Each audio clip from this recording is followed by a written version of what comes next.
மதுரை மீனாட்சிக்கு பண்ணுற பூஜை நம்ம வந்து மற்ற தெய்வங்களுக்கு பண்ண முடியாது. மகாலட்சுமிக்கு பண்ணுற பூஜை மகா காளிக்கு பண்ண முடியாது. ஏன்னா வாராகிக்கு பஞ்சமியில் பண்ணணும். அதே மாதிரி பைரவருக்கு வியாழக்கிழமை பண்ணுறோம், அஷ்டமியில் பண்ணுறோம். அதே மாதிரி ஒரு நாளுக்குமே ஒரு கிழமைகளுக்குமே ஒரு திதிக்குமே தெய்வங்கள் வந்து வேரியேஷன் வந்து டிஃபர் ஆகுது. இருந்தாலும் அத்தனை பூஜைக்குமே வந்து ஆணி வேறு அஸ்திவாரம் சொன்னால் ஆதிபராசக்தி தான். Summer holidays வந்தாச்சு, நம்ம GT Holidays வந்தாச்சு. GT Holidays, South India's #1 travel brand. Positive energy வந்து கோயிலுங்களை வந்து நம்மளை வந்து எடுத்துக்கிறது. அது கோயிலாக இருந்தாலும் சரி, மசூதியாக இருந்தாலும் சரி, சர்ச்சாக இருந்தாலும் சரி, எந்த ஒரு ஆன்மீக ஸ்தலம் இருந்தாலும் அங்கே நம்ம உள்ளே போனால் நம்மளுக்கு நல்லதான் நடக்கும். ஆன்மீகத்தில் வந்து பேதமே கிடையாது, நம்பிக்கை தான். நம்பிக்கை அவநம்பிக்கை. எத்தனையோ பூஜைகள் புனஸ்காரங்கள் இந்த பூமியில் இருக்குது. இதில் வந்து எது பண்ணாலும் அத்தனையுமே அம்பாள் கிட்ட தான் போய் சேருது. இப்போது கோவிலில் யாகம் பண்ணுறோம், அதுவும் அவளுக்கு தான் போய் சேருது. அந்த மாதிரி வீட்டில் நம்ம பூஜை பண்ணுறோம், அதுவும் அந்த அம்பிகை கிட்ட போய் சேருது. இப்போ நம்ம மயானம்னா நிறைய பேர் பயப்படுறாங்க. ஒரு விஷயம் நல்லா புரிஞ்சுக்குங்க, நாம் இருக்கிறவைக்கு தான் இந்த பூமிக்கு சொந்தம். நம்ம பாரம், நம்ம கண்ணை மூடிட்டா நம்ம போக வேண்டிய இடமே அதுதான். அது சக்தி இருக்கிற டைமில் நீங்கள் நெய் தீபம் ஏற்றிங்கன்னா தீபம் வந்து கருப்பாயிடும். அதே மாதிரி நீங்கள் எங்கேயாவது கோயில் போயிட்டு வரீங்க வச்சிங்களேன், கோயில் போயிட்டு வந்து எலும்பிச்சை பழமோ இல்லை பிரசாதமோ வச்சுட்டா வீட்டில் வந்தோன்னா அந்த பழம் வந்து அழுகிடும். எப்போவுமே வீட்டில் எலும்பிச்சை பழம் அழுகக்கூடாது. SA College of Arts and Science, நல்லொழுக்கம் நிறைந்த நவீன கல்வி. More details sacas.ac.in. பக்தி கதைகள், பக்தி பாடல்கள் மற்றும் ஆன்மீக சொற்பொழிவுகள் மூலம் உங்கள் ஆன்மாவை தூய்மைப்படுத்துங்கள். இன்றைய ஆலய ஆப்பை டவுன்லோட் செய்யவும். பேய் பிடிச்சதுக்கு நம்ம பார்த்துருக்கலாம். இப்போ இதில் நிறைய கேள்விகள் இருக்குது. இந்த பேய் பிடிக்கிறது எப்படி? மதங்கள் அப்பாற்பட்டதா, இல்லை ஜாதிகள் அப்பாற்பட்டதா, இல்லை ஆண் பெண் போன்ற அவங்களுக்கு அப்பாற்பட்டதான்னு நல்ல ஒரு விஷயம் புரிஞ்சுக்குங்க. பாசிட்டிவ் வைப்ரேஷன் என்பது வேறு, நெகட்டிவ் வைப்ரேஷன் என்பது வேறு. நான் முன்னாடி சொல்லியிருக்க மாதிரி. ஸோ பாசிட்டிவ் எனர்ஜி வந்து கோயிலுங்களை வந்து நம்மளை வந்து எடுத்துக்கிறது. அது கோயிலாக இருந்தாலும் சரி, மசூதியாக இருந்தாலும் சரி, சர்ச்சாக இருந்தாலும் சரி, எந்த ஒரு ஆன்மீக ஸ்தலம் இருந்தாலும் அங்கே நம்ம உள்ளே போனால் நம்மளுக்கு நல்லதான் நடக்கும். ஆனால் பேய் பிசாசு இதுங்களுக்கு அப்படி கிடையாது. பேய் வந்து பிடிச்சிருக்குன்னா அது அந்த டைமில் எப்படி கிராஸ் ஆனாலும், இல்லை யாராவது ஏவல் பண்ணியிருந்தாலும், இல்லை எங்கேயா போய் மாட்டிக்கினாலும் கண்டிப்பாக அதோட அனுபவம் எல்லாருக்குமே தான் ஆகுது. நான் எத்தனையோ கிறிஸ்டின் இதில் நான் வந்து பேய் ஓட்டி சரி பண்ணியிருக்கேன். அதே மாதிரி எவ்வளோ முஸ்லீம்ஸ்க்கும் நான் சரி பண்ணியிருக்கேன், நான் இந்துக்கும் நான் சரி பண்ணியிருக்கேன். எதுக்கு சொல்கிறேன்னா, நம்ம வந்து கண்ணால் பார்த்துக்கலாம். இப்போ நீங்கள் கேரளா போனீங்கன்னா, சோட்டானி கேரளா போனீங்கன்னா அங்கே நீங்கள் கண் கூட பார்க்கலாம். அதே மாதிரி இங்கே தர்காக்கள் எவ்வளோ தர்கா, கசும்பு தர்கா இருக்குது, அப்புறம் கோலம் தர்கா இருக்குது. அங்கெல்லாம் நீங்கள் அம்மாசை போனீங்கன்னா அப்போ நீங்கள் கண் கூட பார்க்கலாம். ஸோ இதில் வந்து பேதங்கள் கிடையாது. அதாவது ஆன்மீகத்தில் வந்து பேதமே கிடையாது, நம்பிக்கை தான். நம்பிக்கை அவநம்பிக்கை. நம்பிக்கை இருந்தால் தெய்வத்துக்கிட்ட போனால் நம்ம வந்து சரியான ஒரு வழிபாடில் இல்லாமல், சரியான ஒரு நேரத்தில், கெட்ட நேரத்துலையுமே இல்லை சரியான ஒரு இடத்துல போய் நம்ம வந்து போகாத நேரத்தில் நம்மளுக்கு இந்த மாதிரி துஷ்சக்திகள் நம்மளை தொட்டுடுச்சுன்னா நம்ம இந்த மாதிரி உபாயங்கள் நம்ம உடம்புல ஆக்கிரமிச்சிரும். அதனால் நம்மளுக்கு தான் பிரச்சனை. ஸோ இதெல்லாம் வந்து நம்ம வந்து கரெக்டாக இருக்கணும்னா தெய்வீக பலத்துக்குள்ளே நம்ம வரணும். அடிக்கடி கோயில் போங்க. பக்கத்தில் இருக்கிற கிறிஸ்டின்ஸ் இருந்தால் சர்ச்சுக்கு போய் மேரி மாதாக்கு போய் விளக்கேற்றுங்க. அந்த மாதிரி எல்லோரும் அங்கங்கே பக்கத்தில் இருக்கிற கோயிலுங்களுக்கு போனாலே சரி, இந்த மாதிரி நெகட்டிவ் வைப்ரேஷனை நம்மளை வந்து கொஞ்சம் தூரம் தள்ளி தான் நிற்கும். எத்தனையோ பூஜைகள் புனஸ்காரங்கள் இந்த பூமியில் இருக்குது. இதில் வந்து எது பண்ணாலும் அத்தனையுமே அம்பாள் கிட்ட தான் போய் சேருது. இப்போது கோவிலில் யாகம் பண்ணுறோம், அதுவும் அவளுக்கு தான் போய் சேருது. அந்த மாதிரி வீட்டில் நம்ம பூஜை பண்ணுறோம், அதுவும் அந்த அம்பிகை கிட்ட போய் சேருது. அந்த மாதிரி ஒருத்தவங்களும் ஒரு கலாச்சாரத்தில் ஒரு விதமான பூஜைகளை அந்த காலத்தில் வந்து வடிவமைச்சிருக்காங்க. அதே மாதிரி பார்த்திங்கன்னா மதுரை மீனாட்சிக்கு பண்ணுற பூஜை நம்ம வந்து மற்ற தெய்வங்களுக்கு பண்ண முடியாது. மகாலட்சுமிக்கு பண்ணுற பூஜை மகா காளிக்கு பண்ண முடியாது. ஏன்னா ஒருவருக்கும் ஒரு வழிபாடு இருக்குது. அந்த வழிபாட்டில் இருக்க தெய்வத்துக்கு அந்த மாதிரி தான் பூஜை பண்ணணும். ஃபார் எக்ஸாம்பிள் வந்து இப்போ வாராகி இருக்கிறா, வாராகிக்கு பஞ்சமியில் பண்ணுறோம். அதே மாதிரி பைரவருக்கு வியாழக்கிழமை பண்ணுறோம், அஷ்டமியில் பண்ணுறோம். அதே மாதிரி ஒரு நாளுக்குமே ஒரு கிழமைகளுக்குமே ஒரு திதிக்குமே தெய்வங்கள் வந்து வேரியேஷன் வந்து டிஃபர் ஆகுது. இருந்தாலும் அத்தனை பூஜைக்குமே வந்து ஆணி வேறு அஸ்திவாரம் சொன்னால் ஆதிபராசக்தி தான், அவளுக்குள்ளே போய் அடங்கிடும். அதே மாதிரி தான் மகா காளி. காளி என்பது சண்டி, காலத்தையே நிர்மூலமாக்கணும் அவள் தான், காலத்தையே கட்டி காக்கணும் அவள் தான். 14 புவனங்களுக்குமே வந்து அவள் தான் காவல். அதனால்தான் அம்பிகை வந்து ஊருக்குள்ளே இல்லாமல் ஊருக்கு வெளியே இல்லை வந்து மயானத்துலேயும் இல்லை அந்த மாதிரி இடத்துல வந்து அம்பாள் வந்து நிற்கிறான்னு ஐதீகம். எதுக்காகனா இப்போ நம்ம மயானம்னா நிறைய பேர் பயப்படுறாங்க. ஒரு விஷயம் நல்லா புரிஞ்சுக்கிங்க, நாம் இருக்கிறவைக்கு தான் இந்த பூமிக்கு சொந்தம், நம்ம பாரம். நம்ம கண்ணை மூடிட்டா நம்ம போக வேண்டிய இடமே அதுதான். அந்த இடத்துக்கு போகிறது எல்லாருக்குமே கன்ஃபர்மேஷன். அது நானாக இருந்தாலும் சரி, நீங்களாக இருந்தாலும் சரி, 100% கன்ஃபர்மேஷன் இருக்கிற இடம் எதுனா சுடுகாடு தான். அப்படி இருக்க சொல்ல அந்த சுடுகாட்டுக்கு பேர் எடுத்தாலே அவங்கவுங்களுக்கு அப்புறம் நடுநடுக்கம் வருது, அந்த பயம் வருது. ஏன் அந்த மாதிரி பயம் வருது? பயப்படாத ஒரே இடம், திருப்தி, நிம்மதி, நம்ம மனசு வந்து முழுமையாக உட்காந்து தியானம் பண்ணுற இடமே மயானம் தான். அதனால்தான் 12 ஜோதிர்லிங்கத்தில் காஷி முக்தி ஸ்தலம் சொல்லியிருக்காங்க. எதுக்காக? அந்த ஊரில் மக்கள் வாழலை, அந்த ஊரில் வந்து எல்லாருமே குழந்தை பெற்றுக்கலை, அந்த ஊரில் நல்லது கெடுத்து நடக்கலை, அந்த ஊருக்கு தான் நம்ம போய் எல்லாமே வந்து பிண்ட தர்ப்பணம் பண்ணிட்டு வரோம். அந்த காஷி உள்ள போயிட்டு வந்தால் நம்மளுக்கு முக்தின்னு நம்மளை ஆண்டவர்களோ சான்றவர்களோ சொல்லியிருக்காங்களே. அதனால் வந்து அதுவே மயான பூமி. காஷி என்பது மயான பூமி, அதோ ஹரிச்சந்திரர் வாழ்ந்த இடம். அதனால்தான் வந்து இந்த உலகத்தில் இந்த பாரத புண்ணிய பூமியில் எங்கெங்கே மயானம் இருக்குதோ அங்கெல்லாம் வந்து நம்ம அங்கே போக முடியாது. அதனால் ஹரிச்சந்திரர் வந்து இங்கே காவலாக வச்சு அந்த காஷிக்கு நிகராக அந்த மயானத்தை வந்து நம்ம வந்து போற்றி இன்றைக்கி வந்து வழிபாடு பண்ணிக்கிறோம். அந்த மயான பூமிக்குன்னு ஒரு சக்தி உண்டு, அந்த மயான பூமிக்குன்னு ஒரு தேவி உண்டு, அவள் தான் மகா காளி.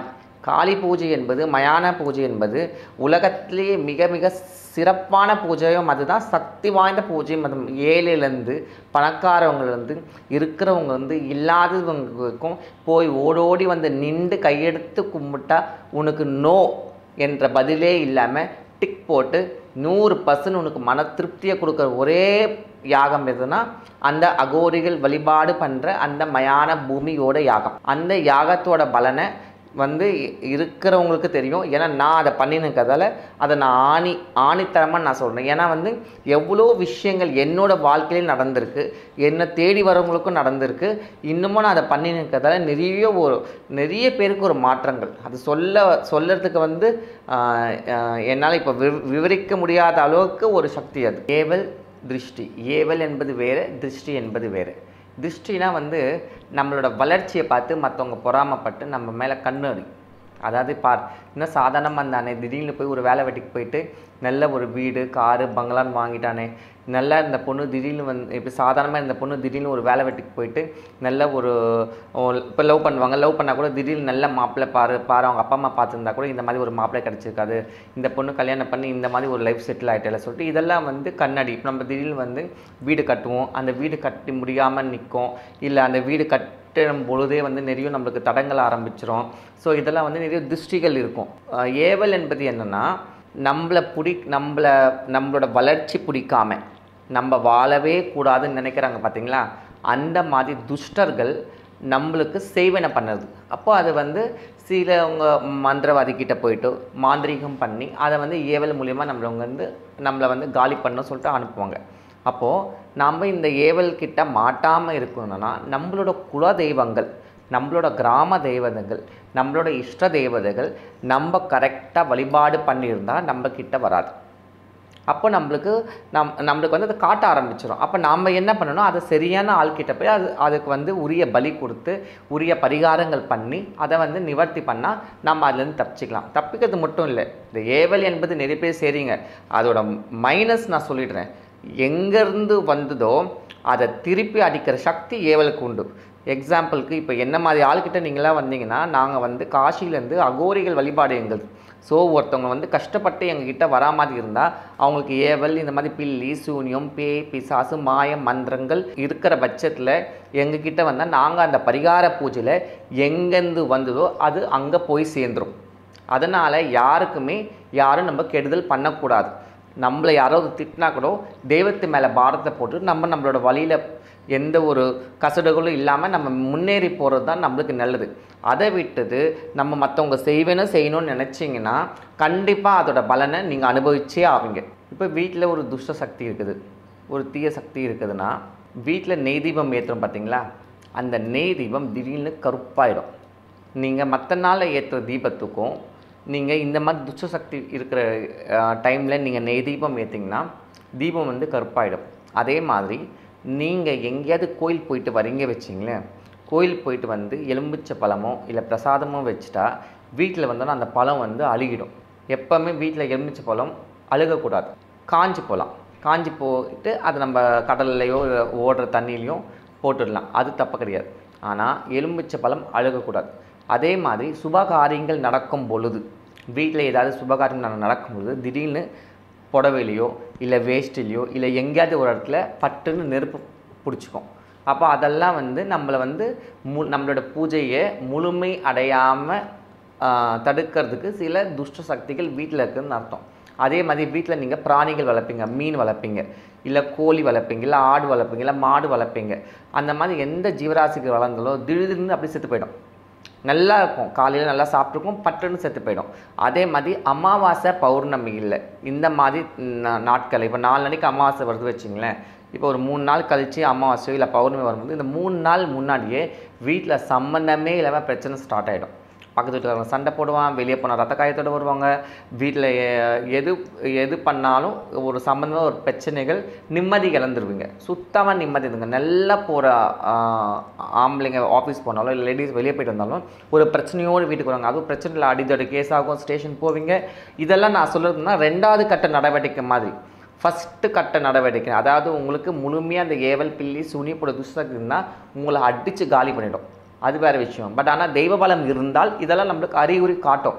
அப்போ நம்ம என்ன பண்ணணும், நம்ம உடனே வந்து ஏதாவது ஒரு கோவில்களோ இல்லை பரிகாரம் பண்ணுற எங்களை மாதிரி ஆட்களோ போயிட்டு பரிகாரங்கள் பண்ணணும். சும்மா போயிட்டு அவங்க காசு கேட்டாங்க இவங்க காசு கேட்டாங்க கொடுத்து ஏமாறக்கூடாது. பரிகாரங்கள் பண்ணணும். பரிகாரங்கள் பண்ணணும்னா யாகம் பண்ணணும், ஹோமம் பண்ணணும், அதுக்குரிய பலிகள் கொடுக்கணும். அப்போ தான் வந்து நம்மளோட அந்த ஏவல் பில்லி சூனியம் பேய் பிசாசு போன்ற துஷ்ட சக்தியோட அந்த பிரயோகத்தை விளக்க முடியும். இதுதான் முறை. அதுக்கு விரதங்கள் இருக்கணும். ஸோ இது வந்து ஒரு பெரிய ப்ரொசீஜர். இது அப்படிலாம் நீங்கள் பண்ணால் தான் அதுலேருந்து நீங்கள் வெளியே வரவே முடியும். ஆனால் நிறைய பேர் வந்து நான் வந்து என்கிட்ட சொல்கிறாங்க, அம்மா நான் போனோம்மா அங்கே போனோம்மா இங்கே போனோம்மா, நீங்கள் காசு கொடுத்துட்டு போங்க, நான் போய் நீங்கள் போயிட்டு வாங்க சரியாயிடும்னா அந்த மாதிரி ஒரு காலமும் நடக்காது. ஏன்னா நம்ம வயிற்று வலிக்கு நாம் தானே மாத்திரை சாப்பிட்ணும். நம்ம வயிற்று வலிக்கு பக்கத்து வீட்டுக்கார மாத்திரை சாப்பிட்டா சரியாயிடுமா? அந்த மாதிரி யாருக்கு பூஜையோ அவங்க அந்த யாக குண்டத்தில் உட்காரணும். அப்போ தான் வந்து அது சரியாகும். அவங்க மேலே இருக்கிறது உச்சந்தலையிலேருந்து பாதத்தில் இருக்கிற அத்தனை விதமான கட்டுகளையும் உடைக்கணும். அப்போ தான் அது மேலே இருக்கிறது வெளியே வருமே. இல்லைன்னா நல்லா உங்கள் பூச்சி மண்டையில் உட்காந்து நல்லா அது காலம் ஃபுல்லாக உட்காந்து டான்ஸ் ஆடின்னு இருக்கும். இது மட்டும் இல்லாமல் சிலதெல்லாம் வந்து வீட்டில் எத்தனையோ விதமான அசம்பாவிதமும் நடக்க வச்சிரும். ஸோ அதனால் அவங்கவுங்களோட அந்த பிரயோகத்தோட பலத்தை பொறுத்து அதை அனுபவிச்சுன்னு இருக்கும். சம்மர் ஹாலிடேஸ் வந்தாச்சு, நம்ம ஜிடி ஹாலிடேஸும் வந்தாச்சு. GT holidays, south India's #1 travel brand. SA College of Arts and Science, நல்லொழுக்கம் நிறைந்த நவீன கல்வி. More details sacas.ac.in. மந்திரங்கள், பக்தி கதைகள், வேதங்கள், பக்தி பாடல்கள் மற்றும் ஆன்மீக சொற்பொழிவுகள் மூலம் உங்கள் ஆன்மாவை புனிதப்படுத்துங்கள். இன்றே ஆலயா ஆப்பை டவுன்லோட் செய்யவும். இப்போது ஆப் ஸ்டோர் மற்றும் பிளே ஸ்டோரில் அவைலபிளாக உள்ளது.